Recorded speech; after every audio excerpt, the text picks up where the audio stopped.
20 ఏళ్ల క్రితం అదే ఆహ్వానం, ఇప్పుడు అదే ఆహ్వానం.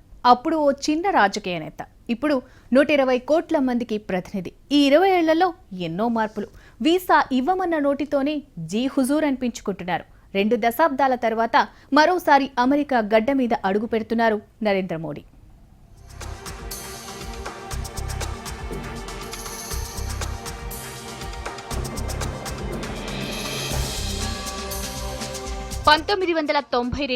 గోద్రా అల్లర్ల తరువాత మోడీకి అమెరికా వీసా నిరాకరించింది. ఎన్నిసార్లు ప్రయత్నించినా వీసాకు ససేమిరా అంది. కానీ సరిగ్గా 20 ఏళ్ల క్రితం అమెరికాలో నరేంద్ర మోడీ అడుగుపెట్టారు. అది కూడా సొంతంగా కాదు, అమెరికా ప్రభుత్వ ఆహ్వానంతోనే. ఒక్కరోజు కాదు, 2 రోజులు కాదు, దాదాపు నెల రోజులు యుఎస్ లోనే ఉన్నారు మోడీ. 7 రాష్ట్రాల్లో కలియ తిరిగారు. నెల రోజుల్లో అమెరికాను చదివేశారు నరేంద్ర మోడీ.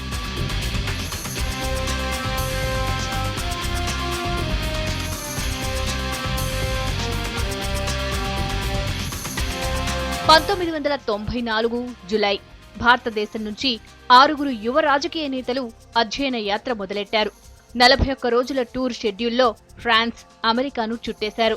టీంలో 3 కాంగ్రెస్ నేతలు, 3 బీజేపీ నాయకులు ఉన్నారు. నరేంద్ర మోడీ, కిషన్ రెడ్డి, ప్రస్తుత కేంద్ర మంత్రి అనంతకుమార్, యుఎస్ టీంలో బీజేపీ సభ్యులు. ఫ్రాన్స్ పర్యటన తర్వాత American council of young political leaders అధికారిక ఆహ్వానంపై అమెరికాకు వెళ్లారు. అప్పుడు నరేంద్ర మోడీ బీజేపీ గుజరాత్ రాష్ట్ర శాఖ ప్రధాన కార్యదర్శిగా ఉంటే, కిషన్ రెడ్డి బీజేవైఎం జాతీయ కార్యదర్శిగా ఉన్నారు.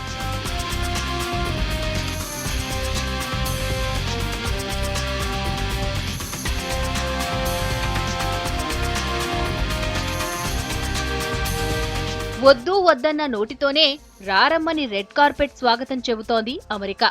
వీసా నిరాకరించిన చేతులే స్టాంపింగ్ చేశాయి. అమెరికా మైండ్ సెట్ లో మార్పులొచ్చినా మోడీ మదిలో అప్పుడు ఇప్పుడు అవే ఆలోచనలు. అప్పట్లో అమెరికా పర్యటనను మోడీ ఓ సరదా ట్రిప్పుగా భావించలేదు.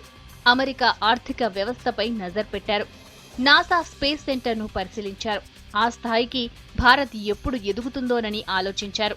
మిస్టర్ ప్రెసిడెంట్ ఎయిర్ ఫోర్స్ 1 విమానాన్ని నిశితంగా పరిశీలించారు.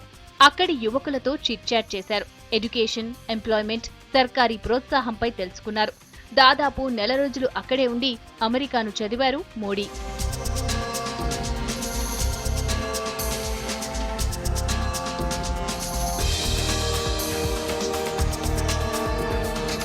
అమెరికా భారత్ సంబంధాల్ని మరింతగా ముందుకు తీసుకెళ్లేందుకు మోడీ ప్రయత్నాలు చేస్తున్నారు.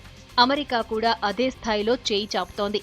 భారత్ అవసరాన్ని గమనించి మోడీకి గ్రాండ్ వెల్కమ్ చెప్తోంది అమెరికా. అయితే 20 ఏళ్ల క్రితం మోడీ ఓ చిన్న రాజకీయ నేత, ఇవాళ 120 కోట్ల భారతదేశానికి ప్రతినిధి. నాటి ఆలోచనల్ని ఇంప్లిమెంట్ చేయడానికి అడుగులు వేస్తున్నారు ప్రధాని మోడీ.